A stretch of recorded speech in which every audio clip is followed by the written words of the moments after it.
தாவாக்கா பொறுத்தவரைக்கும் பார்த்தீங்கன்னா, சம்பவம் நடந்த ஒரு 4 மணி நேரத்துக்கு அப்புறம் தான் ஒரு ட்விட்டர் போடுறாரு. ஒரு அறிக்கை மாரி போடுறாரு. அதுக்கப்புறம் இதுவரை மௌனம் கிடையாது. இந்த தாவாக்கா எதுவுமே சொல்லாம ஒரே ஒரு ட்விட்டு ஆதவர்ஜனா போட்டுட்டு அதுக்கப்புறம் அதையும் டெலீட் பண்ணிட்டாரு.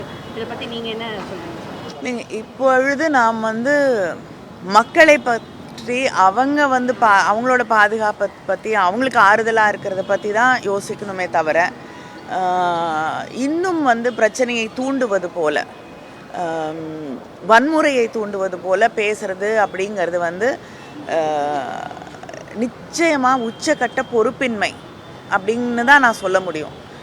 ஒரு சிச்சுவேஷனை அமைதியாக்க வேண்டியது தான் எந்த அரசியல் கட்சியாக இருந்தாலும் யாராக இருந்தாலும் அவங்களோட கடமை. வேறு எந்த இடத்துலையுமே வன்முறையை தூண்டக்கூடிய வகையில்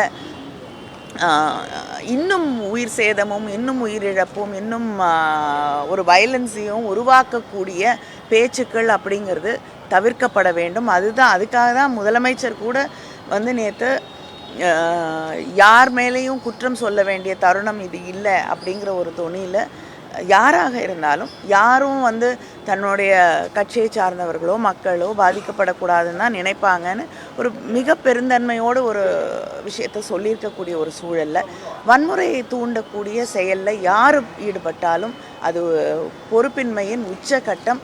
மக்களை பற்றி கவலை இல்லை, எப்படியும் அரசியல் ஆதாயம் தேட வேண்டும் நினைக்கிறது மிக தவறான முன்னுதாரணம்.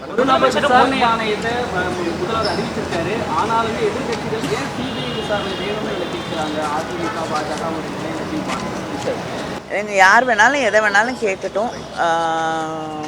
எனக்கு தெரிஞ்சு